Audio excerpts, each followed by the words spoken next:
Hi எல்லாருக்கும் வணக்கம். Welcome back to my channel the Bookworm. இன்னைக்கு நம்ம மார்ஜின் கமலி அவங்க எழுதின ஒரு புக்கை தான் ரிவ்யூ பண்ண போறோம். ஸோ அந்த புக் என்ன அப்படின்னா த ஸ்டேஷனரி ஷாப் ஆஃப் தேரான். இந்த புக்கை தான் நம்ம ரிவ்யூ பண்ண போறோம். ஸோ இந்த புக் வந்து நம்மளுக்கு 2019ல பப்ளிஷ் பண்ணியிருக்காங்க. ஸோ இந்த புக்ல நம்மளுக்கு என்ன ஜானர் அப்படின்னா இதுல வந்து ஹிஸ்டாரிக்கல் ரொமான்ஸ் ஃபிக்ஷன் இது. ஸோ இந்த புக்ல நம்மளுக்கு ஸ்டோரி எப்படி ஸ்டார்ட் ஆகும் அப்படின்னா 2013ல, ஸோ கரண்டா 2013ல யூஎஸ்ல என்ன நடக்கும் அப்படின்ற மாதிரி காட்டியிருப்பாங்க. ஸோ 2013ல யூஎஸ்ல நம்மளோட ஹீரோயின் இருப்பாங்க ரோயா. ஸோ அவங்க நேம் வந்து ரோயா. இப்போ அவங்களுக்கு ஏஜ் வந்து 77 அப்படின்னு சொல்லியிருப்பாங்க. ஸோ யூஎஸ்ல அவங்க வந்து ஒரு சீனியர் சிட்டிசன் ஹோம் சென்டர்ல வெயிட் பண்ணிட்டு இருப்பாங்க. ஒரு அப்பாயின்மெண்ட் கையில வச்சுட்டு வெயிட் பண்ணிட்டு இருப்பாங்க. ஸோ அந்த சென்டர்ல வந்து ஓல்ட் ஏஜ் பீப்புள் எல்லாம் பாத்துக்கிற மாதிரி ஒரு சென்டர். ஸோ அதுல அப்பாயின்மெண்ட் கையில வச்சுட்டு யாரை பாக்குறதுக்கு வெயிட் பண்ணுவாங்க அப்படின்னா பகம் அப்படின்றவரை பாக்குறதுக்காக அவங்க வெயிட் பண்ணிட்டு இருப்பாங்க. ஸோ அந்த வெயிட் பண்ணிக்கிட்டு இருக்க கேப்ல அவங்க நிறைய யோசிப்பாங்க. நம்ம பகமை பார்த்ததுக்கு அப்புறமா கண்டிப்பா வந்து கொஸ்டின் கேட்டே ஆகணும். எதுக்கு அன்னைக்கு என்னைய சீட் பண்ணிட்டு ப்ராமிஸ் பண்ணிட்டு அதை நான் பிரேக் பண்ணீங்க, என்னைய பார்க்க வரேன்னு சொல்லிட்டு ஏன் நீங்க வராம போய் எனக்கு வந்து நீங்க துரோகம் பண்ணீங்கன்னு நான் கண்டிப்பா கேட்டே ஆவேன் அப்படின்னு சொல்லி நினைச்சிட்டு இருப்பாங்க. ஸோ அந்த டயத்துல வந்து பகமோட அசிஸ்டன்ட் ஒரு கேர்ள் இருப்பாங்க. பகமை பார்த்துக்குவாங்க அவங்க தான். ஸோ அந்த கேர்ள் வந்து ரோயா கிட்ட இப்போ நீங்க பகமை பார்க்க உள்ள வாங்கன்னு சொல்லி ரூம்குள்ள கூட்டிட்டு போவாங்க. ஸோ அங்கதான் வந்து நம்ம ஹீரோவோட என்ட்ரி. பகம் வந்து அவர் தான் நம்மளோட இந்த கதையில ஹீரோ. ஸோ அவர் வந்து ஒரு வீல் சேர்ல உட்கார்ந்துருப்பாரு, விண்டோவை பார்த்து உட்கார்ந்துருப்பாரு. ஸோ ரோயா வந்து பகமை பார்ப்பாங்க, அவரும் பார்ப்பாரு. ஸோ இப்படியே வந்து நம்மளுக்கு பிளாஷ்பேக் ஓப்பன் ஆகும். ஸோ இப்போ நம்மளுக்கு பிளாஷ்பேக்ல எந்த இயர் காட்டுவாங்க அப்படின்னா 1953 அப்படின்னு சொல்லி காட்டுவாங்க. ஸோ இப்போ வந்து இது யூஎஸ்ல நடக்கல, 1953ல தேரான்ல என்ன நடந்துச்சு அப்படின்றத நம்மளுக்கு சொல்லுவாங்க.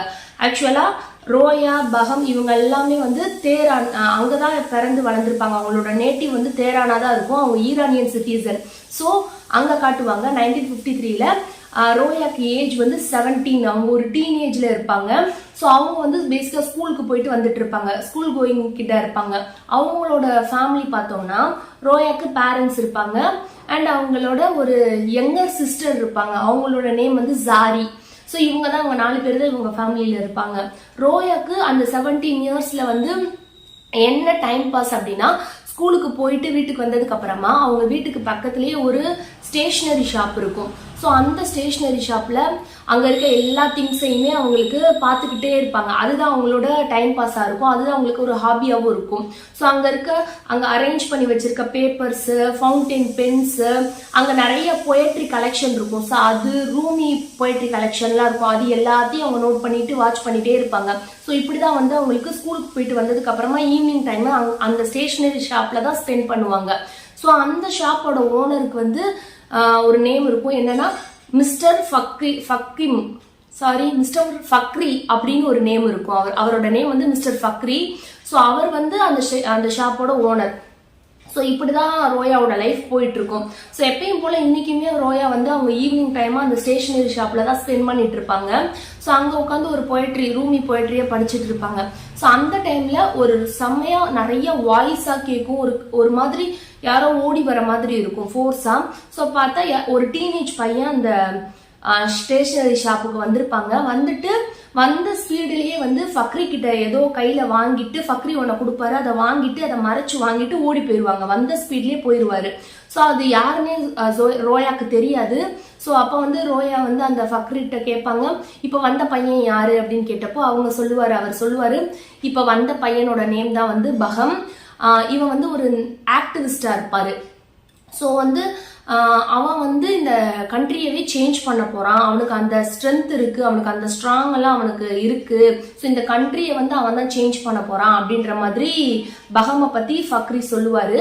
ஸோ இப்போ வந்து அந்த தேரான்ல என்ன கண்டிஷன் இருக்கும்னா அவங்களுக்கு பாலிடிக்ஸ் வந்து ஒரு மாதிரி கிளாஷா போயிட்டு இருக்கும். அவங்களுக்குள்ள வந்து உள்நாட்டுக்குள்ள சண்டை வந்துட்டு இருக்கும். ஸோ இப்போ அந்த டயத்துல வந்து தேரான்ல பிரைம் மினிஸ்டரா வந்து முகமது அப்படின்னு ஒருத்தவர் இருப்பாரு. ஸோ தேரான் அந்த கண்ட்ரில ஃபுல்லா வந்து ஆயில் ரிசோர்சஸ் நிறைய இருக்கும் இல்லையா. ஸோ அதை வந்து இவங்க கிட்ட இருந்து யூகே பிரிட்டிஷ்காரவங்க வந்து டாமினேட் பண்ணி இந்த இதுல இருந்து நிறைய வேணும், அவங்க வந்து கண்ட்ரோல் எடுத்துக்கணும்ன்றதுக்காக பிரிட்டிஷ் வந்து இவங்க கிட்ட டாமினேட் பண்ணுவாங்க. ஸோ அதுக்கு அகேன்ஸ்டா தான் இந்த பிரைம் மினிஸ்டர் முகமது எல்லாம் இருப்பாங்க. ஸோ அதனால என்ன பண்ணுவாங்க அப்படின்னா யூகேல இருக்க அந்த கண்ட்ரிக்காரவங்க ஈரான்ல வந்து போர் எப்பனாலும் போர் எடுக்கிற மாதிரி, அது ஆக்சுவலா நடந்த ஈவெண்ட், ஆக்சுவலி ஹிஸ்டரியில நடந்த ஈவெண்ட்டை இந்த புக்ல வச்சு சொல்லியிருப்பாங்க. ஸோ அந்த ஹிஸ்டாரிக்கல் ஈவெண்ட் வந்து உண்மையிலேயே நடந்த ஈவெண்ட்ல நம்மளுக்கு இந்த ரொமான்ஸ் ஸ்டோரியை அவங்க ஃபிக்ஷனலா சேர்த்து தான் இந்த கதையை நம்மளுக்கு சொல்லியிருப்பாங்க. ஸோ அப்படி நடந்துட்டு இருக்கோங்க, எப்போ வேணாலும் கலவரம் வரும் அப்படின்ற மாதிரி இருக்கும். ஸோ அந்த தேரான்லயே வந்து பிரைம் மினிஸ்டருக்கு சப்போர்ட்டர்ஸும் இருப்பாங்க, அகெயின்ஸ்டாவும் ஆள் இருப்பாங்க. ஸோ இப்போ வந்த பகம் வந்து அங்க இருக்க பிரைம் மினிஸ்டருக்கு சப்போர்ட் பண்ணி எப்படியாவது வந்து ஆயில் ரிசோர்ஸஸை நம்ம கண்ட்ரிலேயே வச்சுக்கணும், அதை வந்து பிரிட்டிஷ்காரவங்க வந்து டாமினேட் பண்ணி கண்ட்ரோல் எடுத்துக்க நம்ம விடக்கூடாது அப்படின்றதுக்காக அவர் வந்து அவர் நாட்டுக்காக உள்ள இருந்து போராடுவாரு. ஸோ அப்படி ஒரு ஆக்டிவிஸ்டா அவரை காட்டியிருப்பாங்க. ஸோ இப்படிதான் போயிட்டு இருக்கும். ஸோ இதெல்லாம் வந்து ஃபக்ரி மூலியமா பகமை பத்தி ரோயா தெரிஞ்சுப்பாங்க. ஸோ இப்படி இருக்கிறப்போ ரெகுலராகவே அந்த ஷாப்புக்கு ரோயா போறப்ப அதே டைம்ல இந்த பகமும் வந்து ஏதோ வாங்கிட்டு போவாரு. ஸோ இப்படியே இருக்கனால இவங்க 2 பேருக்குள்ளேயே ஃப்ரெண்ட்ஷிப் ஏற்படும், ரோயாக்கும் பகமுக்கும். ஸோ இவங்க 2 பேருமே வந்து கொஞ்சம் பேசிப்பாங்க, ஸ்டேஷனரி ஷாப்குள்ள உட்காந்து பேசுற அளவுக்குலாம் ஃப்ரெண்ட்ஸ் ஆயிடுவாங்க. ஸோ அப்படி இருக்கிறப்போ அவங்க போயட்ரி பத்தி எல்லாம் டிஸ்கஸ் பண்ணுவாங்க. பகம் வந்து அந்த கண்ட்ரியில நடக்கிற அந்த பாலிடிக்ஸ் பத்தியும் இதை பத்தி எல்லாம் ரோயா கிட்ட சொல்லுவாங்க. பட் ரோயாக்கு அதை பத்திலாம் அவ்வளவா தெரியாது, பாலிடிக்ஸ் பத்திலாம் அவ்வளவா தெரியாது, போயட்ரி எல்லாம் டிஸ்கஸ் பண்ணிட்டு இருப்பாங்க. ஸோ இப்படி இருக்கிறப்போ அவங்க 2 பேத்துக்கும் மியூச்சுவலா லவ் வந்துடும். ஸோ இவங்க 2 பேரும் டீனேஜ்ல இருப்பாங்க, பகமும் ரோயாவும் டீனேஜ்ல தான் இருப்பாங்க. ஸோ 2 பேருக்குமே லவ் வந்துடும். ஸோ இதை வந்து ரோயா அவங்களோட சிஸ்டர் கிட்ட ஜாரி கிட்ட சொல்லுவாங்க. ஸோ அப்படி சொல்றப்ப ஜாரி வந்து அவங்க வந்து கேரக்டரும் கொஞ்சம் டிஃப்ரெண்ட். ரோயா வந்து ஒரு மாதிரி ப்ராக்டிக்கலா ஒரு மாதிரி சைல்டிஷா இருக்க மாதிரி காட்டியிருப்பாங்க, ரொம்பவே வந்து ப்ராக்டிக்கலா இருப்பாங்க, அவங்க லைஃப் அப்படி லீட் பண்ணுவாங்க. ஆனா ஜாரின்றவங்க வந்து ரொம்ப ஃபேஷன் சென்ஸ் அவங்களுக்கு நிறைய இருக்கும். அண்ட் வந்து அவங்க ரொம்ப அவுட் ஸ்போக்கனா இருப்பாங்க. ஜாரி வந்து எல்லாரும் கூட ஈஸியா ஃப்ரெண்ட்ஷிப் மேக் பண்ணிப்பாங்க, அவங்க ரொம்ப டிஃப்ரெண்டா இருப்பாங்க இவங்களை கம்பேர் பண்றப்போ, ரோயாவை கம்பேர் பண்றப்போ. அப்போ வந்து ஜாரி சொல்லுவாங்க, அந்த பையன் செட் ஆக மாட்டான், பகம் வந்து கண்ட்ரின்னு நினைச்சு இருக்கான், அவன் வந்து இந்த மாதிரி பாலிடிக்ஸ்ல எல்லாம் இன்வால்வ் ஆயிட்டு இருக்கான், அவன் வேணாம் அப்படின்ற மாதிரி ஸ்டார்டிங்ல இருந்தே அவங்க வந்து அகேன்ஸ்டா இருப்பாங்க ரோயாக்கு. பட் ரோயா வந்து கண்டினியூஸா வந்து அவங்க கூட பேசிட்டு, பகம் கூட பேசிட்டு தான் அவங்க ரிலேஷன்ஷிப்பை அவங்க வளர்த்துட்டு இருப்பாங்க. ஸோ இப்படியே போயிட்டு இருக்கும். பகமோட ஃபேமிலி எப்படின்னா அவங்களோட பேரண்ட்ஸ் இருப்பாங்க, பகமுக்கு அம்மா இருப்பாங்க. அவங்களுக்கு வந்து கொஞ்சமா ஹெல்த் வந்து சரியில்லாம இஷ்யூஸ் இருக்கும், அவங்களுக்கு மென்டல் இஷ்யூஸ் இருக்கும். ஸோ அவங்க கொஞ்சம் ஸ்டேபிளா இருக்க மாட்டாங்க, அப்படி அவங்க அம்மாவை சொல்லியிருப்பாங்க. ஸோ இப்படிதான் இருக்கும். ஸோ ஒன் டே வந்து ரோயா அவங்க ஃபேமிலிக்கு எல்லாம் தெரிஞ்சு போயிடும் பகம் ரோயாவோட லவ் மேட்டர். ஸோ அப்படி இருக்கிறப்ப ரோயா வந்து பகமை கன்வின்ஸ் பண்ணி எங்க வீட்டுல வந்து பேசுங்கன்ற மாதிரி சொல்லிடுவாங்க. அப்ப பகம் வந்து இவங்க வீட்டை அப்ரோச் பண்ணி இவர் மட்டும் வந்திருப்பாங்க, பகம் மட்டும் சிங்கிளா வந்து அவங்க அப்பா கிட்ட பேசுவாங்க. ஸோ அவங்க அப்பாவுக்கு பகமை பிடிக்கும், ஏன்னா அவங்க பாலிடிக்ஸ்ல எல்லாம் இன்வால்வ் ஆயிருக்காங்க. ஸோ இவங்க நம்ம பிஎம்க்கு சப்போர்ட் பண்றாங்க, இவங்க பண்றது ரைட்டுன்ற மாதிரி அவங்க அப்பாவுக்கு தோணும், ரோயாவோட அப்பாவுக்கு. ஆனா வந்து இப்படி பாலிடிக்ஸ்ல இன்வால்வ் ஆயிருக்க ஒரு பையனுக்கு எப்படி பொண்ணை கொடுக்கறது, அதுவும் இல்லாம இவங்க சோலோவா வந்து நம்ம பொண்ணை பத்தி பேசுறாங்க, அவங்களோட பேரண்ட்ஸ் யாரும் வரல அப்படின்ற மாதிரி ஃபீல் பண்ணிட்டு உன் பேரண்ட்ஸை கூட்டிட்டு வா அப்படின்னு சொல்லிடுவாங்க. ஸோ அப்போ வந்து பகம் அவங்க அம்மா அப்பாவை கன்வின்ஸ் பண்ணுவாங்க. ஆனா அவங்க அம்மாவுக்கு வந்து ரோயாவெல்லாம் பிடிக்காது, ரோயா ஃபேமிலியும் பிடிக்காது. ஏன் அப்படின்னா பகம் ஃபேமிலியை கம்பேர் பண்றப்போ ரோயாவோட ஃபேமிலி வந்து ரொம்ப லோயர் கிளாஸா இருப்பாங்க. ஸோ இந்த ரோயா பொண்ணு வேணாம், நான் உனக்குன்னு வேற ஒரு பொண்ணு பார்த்து வச்சிருக்கேன், அவங்கள நீ மேரேஜ் பண்ணிக்கோ, ரோயாவை மேரேஜ் பண்ணேன்னா உன் லைஃபே ஸ்பாயில் ஆயிடும் அப்படின்ற மாதிரி பகமோட அம்மா சொல்லுவாங்க. பட் பகம் வந்து கன்வின்ஸ் பண்ணி இவங்களுக்கு வந்து என்கேஜ்மெண்ட்டும் நடக்கும், ரோயாக்கும் பகமுக்கும் என்கேஜ்மெண்ட்டே நடக்கும். ஆனா அப்பயுமே கூட பகமோட அம்மா வந்து ரோயாவை ரொம்ப இன்சல்ட்டா தான் பண்ணுவாங்க, ரொம்ப இன்சல்ட் பண்ணிட்டே இருப்பாங்க, சின்ன சின்ன விஷயத்துலையும் குறை சொல்லிட்டே இருப்பாங்க ரோயாவை. ஸோ ரோயாக்குமே தெரியும் நம்மளை வந்து பகமோட அம்மாக்கு பிடிக்கலன்றது ரோயாக்குமே தெரியும். பட் பகம்காக அக்செப்ட் பண்ணிப்பாங்க. இப்படியே போயிட்டு இருக்கும். ஸோ சடனா ஒரு நாள் என்ன ஆயிரும் அப்படின்னா இவங்களுக்கு என்கேஜ்மெண்ட் ஆகி மேரேஜ் டேட்டும் ஃபிக்ஸ் பண்ணிடுவாங்க, இனி ஒரு 2 monthsக்குள்ள மேரேஜ் அப்படின்ற மாதிரி ஃபிக்ஸ் பண்ணிடுவாங்க. ஸோ சடனா என்ன ஆகிரும் ஒரு நாள் அப்படின்னா பகம் வந்து காணாம போயிருவாரு, அந்த ஊர்லயே இருக்க மாட்டாரு, நைட்டோட நைட்டா அவர் காணாம போயிருப்பாரு. அண்ட் அவரோட பேரண்ட்ஸுமே அவங்க வீட்டுல இருக்க மாட்டாங்க, யாருமே இருக்க மாட்டாங்க, அவங்க ஃபேமிலி அங்க இருந்துச்சு அப்படின்றதுக்கு எந்த ஒரு ட்ரேஸுமே இல்லாம அவங்க காணாம போயிருவாங்க. ஸோ இது வந்து ரோயாக்கு பயம் வந்துடும், திடீர்னு எப்படி நம்மள்ட்ட சொல்லாம பகம் எங்க போனாங்க, அவருக்கு ஏதாவது ஆகிருச்சா, அவர் வந்து இந்த பாலிடிக்ஸ்ல எல்லாம் இன்வால்வ் ஆயிருக்காருல்ல, சோ இதனால ஏதோ ஆயிடுச்சா அப்படின்னு சொல்லி பயப்படுவாங்க. சோ அதனால வெயிட் பண்ணிட்டே இருப்பாங்க. ஆனா ஒரு 2-3 நாள் ஆயிட்டே இருக்கும். ஆனா அவங்க யாரும் வந்த மாதிரி இருக்காது. அவங்கள பத்தி எந்த இன்ஃபர்மேஷனும் உங்களுக்கு தெரிஞ்சிருக்காது. ஸோ ரோயா என்ன பண்ணுவாங்க அப்படின்னா, அந்த ஸ்டேஷனரி ஷாப்போட ஓனர் மிஸ்டர் ஃபக்ரிட்ட போயிட்டு பகமை பத்தி கேட்பாங்க. அவர் எங்க போயிருக்காரு, உங்களுக்கு தெரியுமா, உங்கள்ட்ட எதுவும் சொன்னாரா அப்படின்ற மாதிரி கேட்பாங்க. ஸோ ஃபக்ரி என்ன சொல்லிடுவாங்கன்னா, எனக்கு எதுவுமே தெரியாது, பட் உனக்கு வந்து அவன் கூட பேசணும் அப்படின்னா உன்னோட ஃபீலிங்ஸ் எல்லாம் ஒரு லெட்டரா எழுதி கொடு, என்னால முடிஞ்ச அளவுக்கு அதை அவன்கிட்ட போய் கொண்டு போய் சேர்த்துடுறேன் அப்படின்ற மாதிரி அந்த ஃபக்ரி சொல்லுவாரு. ஸோ இவங்களுமே லெட்டர் எழுதுவாங்க. ஒரு 2-3 தடவை லெட்டர் எழுதி அவரோட ஷாப்ல இருக்க போயட்ரி புக்ல வச்சிருவாங்க. அவர் போய் அவங்க கிட்ட, பகம் கிட்ட நான் போய் கொண்டு போய் எப்படி சேர்த்துருவேன்னு சொல்லி சொல்லுவாங்க. ஸோ இப்படி லெட்டர் எழுதிக்கிட்டு அவங்கள பத்தி ஃபீல் பண்ணிட்டே இருப்பாங்க ரோயா அவங்க வீட்டுல. ஸோ அதை பார்த்து ஜாரி வந்து அப்பவும் சொல்லுவாங்க, நான் ஆல்ரெடி சொன்னேன்ல அந்த மாதிரி பாலிடிக்ஸ் எல்லாம் இன்வால்வ் ஆயிருக்கவன் வேண்டான்னு, இப்ப பாத்தியா அவன் எங்க போனானே தெரியல, மேரேஜே நடக்குமான்னு தெரியல, ஸோ அவெல்லாம் வேணான்ற மாதிரி மறுபடியும் சொல்லுவாங்க. ரோயா வந்து ஆனால் இதெல்லாம் இக்னோர் பண்ணிட்டு லெட்டர் எழுதி எழுதி கொடுத்துட்டே இருப்பாங்க ஃபக்ரிட்ட. அவங்க பாஸ் பண்ணிட்டு இருப்பாங்க. ஸோ அந்த சைடு இருந்து, பகம் சைடு இருந்தும் ரோயாக்கு லெட்டர் வரும், ஒரு நாள் வரும். ஸோ அந்த லெட்டர்ல வந்து பகமோட எந்த வேற போர்ட்ஸும் இருக்காது. அவர் வந்து எங்க இருக்காரு, அவரோட எங்க இருக்கிறாருன்ற டீடைல்ஸ் எதுவுமே இல்லாம எம்டியா, நான் நல்லா இருக்கேன், என்னோட லைஃப் நல்லா தான் இருக்கு, சேஃபா தான் இருக்கு, நீ சேஃபா இரு அப்படின்ற மாதிரி சொல்லியிருப்பாங்க. ஸோ இதுவே வந்து ரோயாக்கு ரொம்ப ஹாப்பி ஆயிரும். ஸோ இவ்வளவு நாள் அவங்க எங்க இருக்காங்கன்னே தெரியல, எப்படி இருக்காங்க, சேஃபா இருக்காங்களானே தெரியல, பட் இப்போ வந்து அவரே லெட்டர் எழுதியிருக்காருன்னு சொல்லிட்டு ஹாப்பி ஆயிடும். ஸோ அதை ரீட் பண்ணிக்கிட்டே இருப்பாங்க. அந்த ஒரு லெட்டரை டெய்லி நைட்டு வீட்டுல எல்லாரும் தூங்குனதுக்கு அப்புறம் ரீட் பண்ணிக்கிட்டே இருப்பாங்க. அப்படிதான் அவங்களுக்கு டைம் போயிட்டே இருக்கும். ஸோ இப்படி இன்னொரு தடவையும் அவர் லெட்டர் எழுதியிருப்பாரு. எப்பயுமே அவரோட எங்க இருக்கிறாரு அப்படின்ற எந்த டீட்டெயில்ஸுமே எழுதாம இவங்க 2 பேத்து கூட சும்மா அந்த லவ் டைலாக்ஸ் அண்ட் வந்து நீ கவலைப்படாத, நான் எப்படி வந்துருவேன், நம்ம மேரேஜ் டேட்குள்ள வந்துருவேன் அப்படின்றத சொல்லுவாங்க. நான் வந்து உனக்கு என்ன நடந்துச்சுன்றத சொல்றேன் அப்படின்ற மாதிரி லெட்டர் அனுப்பியிருப்பாரு. ஸோ அந்த லெட்டர் கம்யூனிகேஷனுமே ஒன் டே அப்படியே ஸ்டாப் ஆயிடும். பகம் கிட்ட இருந்து வந்துகிட்டு இருந்த லெட்டருமே அப்படியே நின்றும். லெட்டர் வந்து எந்த லெட்டருமே ரோயாக்கு வராது. ஸோ இது ரோயாக்கு இன்னுமே கஷ்டமாயிரும், ஏன்னா லெட்டர் எதுவுமே வரல அப்படின்னு சொல்லி. அதுக்கப்புறம் கொஞ்சம் கேப் விட்டதுக்கு அப்புறமா ஃபைனலா ஒரு லெட்டர் எழுதுவாரு பகம்.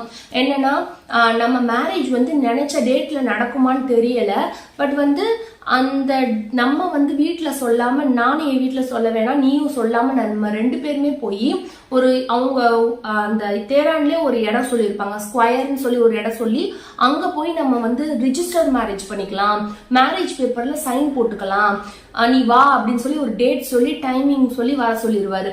ஸோ இது வந்து ஓகே சொல்லி ரோயாவும் கிளம்பி யார்ட்டையுமே சொல்லாம போயிருவாங்க.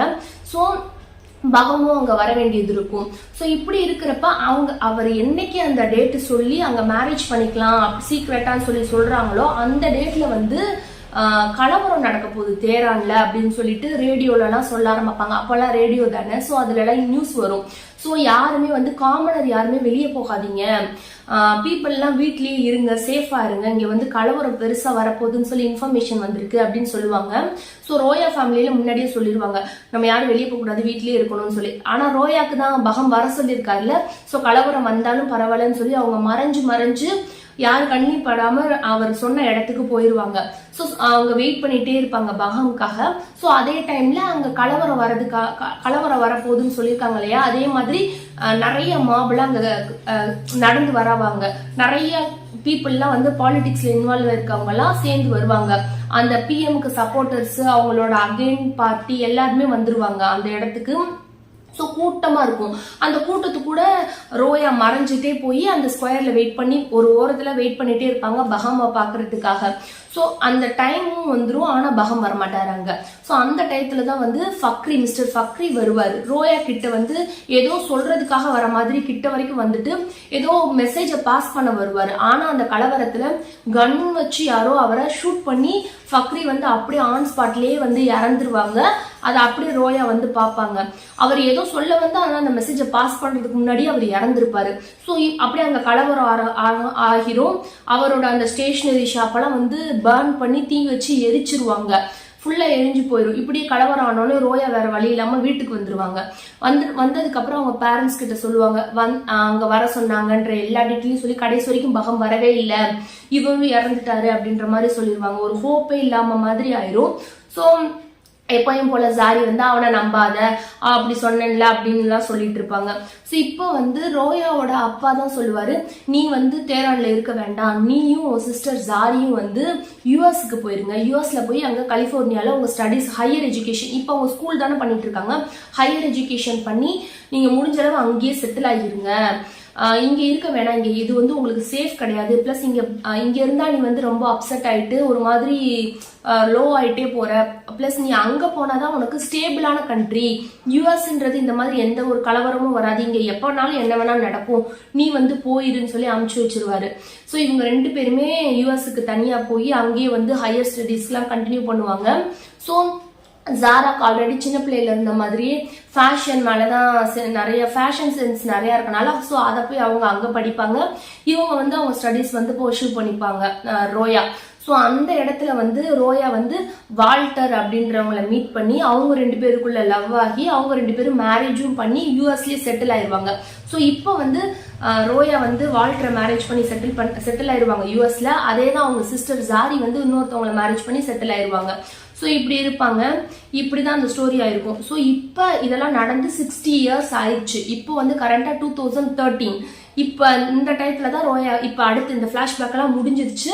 இப்போ 2013 ஸ்டார்டிங்ல இந்த புக்ல சொன்னாங்க இல்லையா, சோ அந்த இடத்துக்கு வந்துருவாங்க. சோ அங்க வந்து என்னன்னா ரோயா வந்து இதே ஒரு நாள் வந்து வாக்கிங் போயிட்டு இருக்கப்பதான் ஒரு ஸ்டேஷனரி ஷாப்பை பார்ப்பாங்க அந்த யூஎஸ்ல. ஸோ அவங்களுக்கு தான் சின்ன வயசுலயே ஸ்டேஷனரி ஷாப்னா பிடிக்கும் இல்லையா, ஸோ அதே மாதிரி உள்ள என்டர் ஆவாங்க. என்டர் ஆகுறப்பயே அவங்களுக்கு அந்த ஸ்டேஷனரி ஷாப்போட இன்ஃப்ராஸ்ட்ரக்சரே டிஃப்ரெண்டா இருக்கும். யூஎஸ்ல இருக்கிற மாதிரி இல்லையே, இது வந்து டிஃப்ரெண்டா இருக்கு, இதை பார்த்தா இதோட ஓனர் வந்து ஈரான்காரரா இருப்பாருன்னு தோணுது. ஏன்னா அங்க இருக்க இன்ஃப்ராஸ்ட்ரக்சர் மாதிரி தான் எல்லா டிசைனும் இருக்குன்னு சொல்லி பார்த்துட்டு இருப்பாங்க. ஸோ அதனால அந்த ஓனர் கிட்ட போய் ரோயா கேட்பாங்க, நீங்க யாரு அப்படின்னு சொல்லி கேட்கிறப்ப இவங்க நினைச்ச மாதிரி அவங்க ஈரான்காரங்க அப்படின்னு சொல்லுவாங்க. தேரான்ல இருந்து தான் வந்திருக்கோம் அப்படின்றத அவர் சொல்லுவாரு. ஸோ அவர் யாரு அப்படின்னா பஹமோட பையன். அவர் தான் வந்து அந்த யூஎஸ்ல ஷாப் வச்சு ஸ்டேஷனரி ஷாப் வச்சு நடத்திக்கிட்டு இருக்காரு. ஸோ அவர் தான் சொல்லுவாரு, எங்க அப்பா தான் பகம், நாங்கெல்லாம் வந்து எங்களோட ரூட் வந்து இங்கதான் தேரான் தான், நாங்க இங்க செட்டில் ஆயிட்டோம் அப்படின்னப்ப ரோயாக்கு ஷாக் ஆயிடும். ஸோ அவங்க பையன் கிட்ட இருந்து தான் பகமோட இன்ஃபர்மேஷன் கலெக்ட் பண்ணி அவர் தான் சொல்லுவாரு, எங்க அப்பா வந்து இதே யூஎஸ்ல ஒரு சீனியர் சிட்டிசன் ஹோம் சென்டர்ல தான் இருக்காங்கன்னு சொல்லி டீடைல்ஸ் கொடுப்பாங்க. ஸோ அந்த டீட்டெயிலை கலெக்ட் பண்ணி தான் ரோயா வந்து பகம் இருக்கிற இடத்த வந்து ஆன்லைன்ல பார்த்து அப்பாயின்மெண்ட் புக் பண்ணிட்டு அவரை பாக்குறதுக்காக வெயிட் பண்ணிட்டு இருந்தாங்க அந்த ஃபர்ஸ்ட் சீன்ல. ஸோ இதெல்லாம் தான் இவங்க பிளாஷ்பேக்கா இருக்கும். ஸோ இப்போ அவங்கள பாக்குறாங்க இல்லையா, அந்த சென்டர்ல போய் பகம வந்து ரோயா வந்து இத்தனை 60 வருஷத்துக்கு அப்புறம் பாக்குறாங்க இல்லையா. ஸோ இப்பதான் வந்து நீ ஏன் அந்த ஸ்கொயர்ல வந்து என்னை மேரேஜ் பண்ணிக்கிறப்ப வரேன்னு சொன்னல, ஏன் வரலன்றத அந்த கொஸ்டினை தான் கேட்கணும்னு வெயிட் பண்ணிட்டு இருப்பாங்க. ஸோ இதுக்கப்புறம் இந்த புக்ல என்ன ஆகும் அப்படின்னா இதே தான் கேட்பாங்க, நீ ஏன் வரல, என்னை ஏன் ஏமாத்தினா, நான் வந்து எப்படி வெயிட் பண்ணேன் அப்படின்னு கேட்கணும்னு நினைப்பாங்க. அண்ட் வந்து நீ வந்து ஈரான்ல நம்ம நாட்டை வந்து சேவ் பண்றதுக்காக ஆக்டிவிஸ்டா இருந்த, ஆனா ஏன் வந்து இவர் வந்து இப்போ யூஎஸ்ல செட்டில் ஆயிருக்காரு, இந்த எந்த டீட்டெயிலுமே தெரியாது. ஸோ இது எல்லாத்துக்கும் நான் ஆன்சர் தான் வந்து இந்த புக்ல அடுத்தடுத்து கொடுத்துட்டே இருப்பாங்க. ஸோ அப்படிதான் இந்த புக் முடியும். ஆக்சுவலா இந்த புக் வந்து மஸ்ட் ரீடு, அவ்வளோ சூப்பரா இருக்கும். இந்த புக்ல வந்து பிளஸ்னா என்னன்னா ஆத்தரோட ரைட்டிங் ஸ்டைல் ரொம்பவே சிம்பிளா இருக்கும். நம்மளுக்கு வந்து இவங்களோட இயர்லாம் மாறி மாறி இந்த புக்ல கொடுத்துருப்பாங்க. 2013ல நடக்கும் யூஎஸ்ல அப்படின்னு காட்டியிருப்பாங்க ஒரு சீன்ல. அப்படி சடனா அடுத்த சாப்டர்ல 1953ல தேரான்ல என்ன நடந்துச்சு அப்படின்றத பிளாஷ்பேக்கா கொடுத்திருப்பாங்க. சோ இதுல இன்னொரு பிளாஷ்பேக் வரும், அது சொன்னா வந்து இந்த புக்ல ஸ்பாயிலர் ஆயிரும்னு சொல்லி அதை அப்படியே அவாய்ட் பண்ணிட்டேன். 1916ல அந்த 1953 இவங்களோட சைல்ட்ஹுட் காட்டியிருக்காங்க இல்லையா தேரான்ல, அந்த தேரான்ல 1916ல என்ன நடந்துச்சுன்றத பிளாஷ்பேக்குள்ள பிளாஷ்பேக்கா வச்சு நம்மளுக்கு சொல்லிடுவாங்க. ஸோ அதெல்லாமே வந்து ஸ்பாயிலர்ஸ், அதெல்லாம் வந்து புக் ரீட் பண்றப்போ தான் புரியும். ஸோ அந்த பிளாஷ்பேக்குள்ள ஒரு பிளாஷ்பேக் இருக்கும். ஸோ இந்த மாதிரி இயர்லாம் மாறி மாறி வந்துட்டு இருக்கும். கண்ட்ரி டு கண்ட்ரி வந்து டிராவல் பண்ற மாதிரி இருக்கும். யூஎஸ்ல நடக்கும், திடீர்னு பார்த்தா தேரான்ல நடக்கும். தேரான்ல நடந்துட்டே இருக்கும் 1953ல, திடீர்னு பார்த்தா அதே தேரான்ல 1916ல காட்டுவாங்க. ஸோ இப்படியே டிஃப்ரெண்டா காட்டுறப்போ ஆனா நம்மளுக்கு ரீட் பண்றப்போ கன்ஃபியூஸே ஆகுது, நம்ம கரெக்டா டிராவல் பண்ணிட்டே இருப்போம் அந்த புக்கோட. ஸோ இதெல்லாமே வந்து அந்த ஆத்தரோட ரைட்டிங் ஸ்டைல், நரேஷன்லாம் செம்மையா இருக்கும். அதே மாதிரி இதுல வந்து என்னதான் இது ஒரு ஹிஸ்டாரிக்கல் நாவல், ட்ரூ ஹிஸ்டாரி அந்த பாலிடிக்ஸ் ஈவெண்ட்டை வந்து மென்ஷன் பண்ணி தான் எழுதியிருக்காங்க அப்படின்னாலும் 1953ல கோப் டிடாட் அப்படின்ற ஒரு மூவ்மெண்ட் நடந்திருக்கும். ஸோ அதை பேக்ரவுண்டா வச்சுதான் அதுல லவ் ஸ்டோரி இன்ஃபியூஸ் பண்ணி நம்மளுக்கு கொடுத்துருப்பாங்க. ஸோ அதை என்னதான் பாலிடிக்ஸ் வந்து பேக்ரவுண்டா இருந்து ஹிஸ்டாரிக்கல் ஈவெண்ட் எல்லாம் சொல்லியிருந்தாலும் அது வந்து லைட்டா தான் டச் பண்ணிருப்பாங்க. நம்ம நான் பாலிடிக்ஸ் ரீடர்ஸ் கூட பாலிடிக்ஸ்ல இன்ட்ரெஸ்டே இல்லை பட் எனக்கு ஸ்டோரி வேணும் அப்படின்னா கூட இந்த புக்கை பிக் பண்ணலாம். ஏன்னா அதை வந்து ஒரு லைட்டா தான் டச் பண்ணிருப்பாங்க. ஈவெண்ட்டை பேஸ் பண்ணி அதோட இம்பாக்ட்னால இவங்களுக்கு என்னாச்சு, இந்த கேரக்டர் ரோயா அண்ட் பகம்க்கு என்னாச்சு அப்படின்ற மாதிரி தான் கொடுத்துருப்பாங்க. ஸோ இது ஃபுல்லாவே வந்து லவ் சப்ஜெக்ட், ரொமான்ஸ் சப்ஜெக்ட் தான் வந்து கவர் பண்ணியிருக்கும். பாலிடிக்ஸ் ஈவெண்ட்ஸ் வந்து கொஞ்சம் தான் இருக்கும். ஸோ அந்த இதுமே இவங்களோட ரைட்டிங் ஸ்டைல் நல்லா இருந்துச்சு. அண்ட் மெயினா வந்து இந்த புக்கோட கவர்வே நல்லா இருக்கு பாருங்க. ஒரு கேர்ள் வந்து அவங்களோட பேக் போஸ் இருக்கு, பட் அதுல எழுதியிருக்காங்க country in turmoil love story just beginning. So இந்த பாக்குறப்பே நம்மளுக்கு ஒரு ஹிஸ்டாரிக்கல் புக் மாதிரி ஒரு ஃபீல் ஆகுது. இதோட கலர் காம்பினேஷன், இந்த கேர்ளோட பேக் சைட் போஸ் அண்ட் பின்னாடி இருக்க அந்த பில்டிங் இதெல்லாமே நல்லா இருக்கு. இதெல்லாம் ஆக்சுவலி எனக்கு ரொம்பவே பிடிச்சது இந்த புக்ல. அண்ட் மெயினா இதோட இப்போ கேரக்டர் அனாலிசிஸ் பண்ணலாம். இதுல வந்து நம்மளுக்கு ரோயான்ற கேரக்டரை எப்படி காட்டியிருப்பாங்கன்னா ஒரு டீனேஜரா, அவங்கள சைல்ட்ஹுட்ல வந்து ஒரு டீனேஜரா காட்டியிருப்பாங்க. அவங்கள வந்து ஒரு நார்மல் கிட்டா தான் காட்டியிருப்பாங்க, ரொம்பவே நார்மலா. அவங்களுக்கு ஸ்கூலுக்கு போனதுக்கு அப்புறமா ஸ்டேஷனரி ஷாப் மேல இருக்க அவங்களோட லவ்வை சொல்லியிருப்பாங்க. அண்ட் வந்து ஒரு போயம் ரூமி போயட்ரியோட கலெக்ஷன்ல அவங்களுக்கு எவ்வளவு இன்ட்ரெஸ்ட் இருக்கு, அதை எப்படியெல்லாம் அவங்க ரீட் பண்ணுவாங்க அப்படின்றதெல்லாம் சொல்லியிருப்பாங்க. ஆக்சுவலா ரோயாவோட கேரக்டர்ல வந்து நம்ம ஈஸியா ரிலேட் ஆயிக்கலாம்.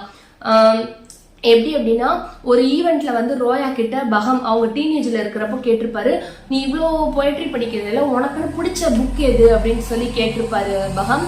பட் ரோயா சொல்லியிருப்பாங்க அப்படிலாம் எனக்கு ஒண்ணு இல்லை அப்படின்னு சொல்லியிருப்பாங்க. அப்ப பகம் சொல்லுவாரு, இல்ல உனக்கு புக்ஸ் படிக்க எனக்கு பிடிக்கும்னு நான் நினைச்சேன் அப்படின்னு சொல்லி, நீ அடிக்கடி புக்கை ரீட் பண்ணிட்டு இருக்கனால எனக்கு உனக்கு புக் படிக்க பிடிக்கும்னு நினைச்சேன் அப்படின்னு சொல்லியிருப்பாங்க. எனக்கு அப்படி ஒரு பர்டிகுலரா ஒரு புக் பிடிக்காது, எனக்கு நிறைய இருக்கு பிடிச்சது அப்படின்ற மாதிரி சொல்லியிருப்பாங்க.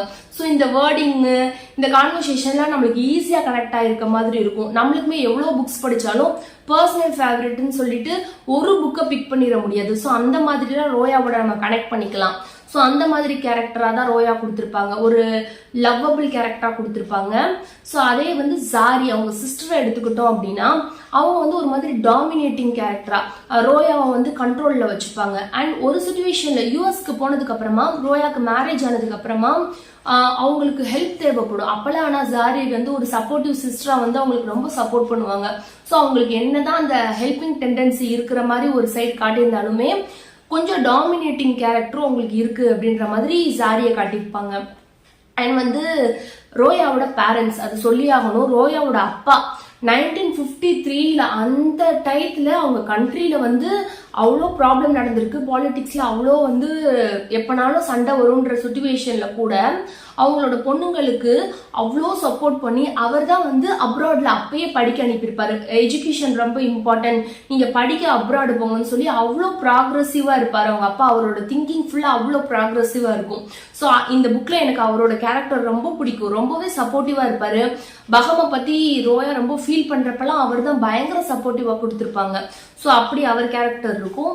அண்ட் வந்து பகமோட மதர் கேரக்டர் ஆக்சுவலா எனக்கு இந்த புக்ல பிடிக்காத ஒரு கேரக்டர்னா அது அவங்க அம்மா தான். அதை ஆக்சுவலா ரொம்ப சொல்ல முடியாது, அவங்க கேரக்டர்லாம் சொல்ல முடியாது. அதை சொன்னா வந்து நம்மளுக்கு பாஸ்ட் போய் ஸ்பாயிலர் ஆகும். பட் ஒரு ஃபிக்ஷனல் கேரக்டர் வந்து இவ்வளோ வெறுக்கலாம் அப்படின்றத அவங்க கேரக்டர் வச்சுதான் நான் பார்த்துக்கிட்டேன்.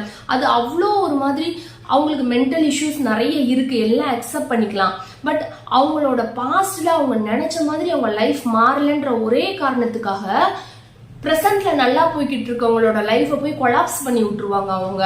ஆக்சுவலா நான் நேம் எல்லாம் மென்ஷன் பண்ணாமே சொல்றேன், இப்படி கொலாப்ஸ் பண்ணி விட்டு அவங்க லைஃபை கண்ட்ரோல்ல எடுத்துப்பாங்க.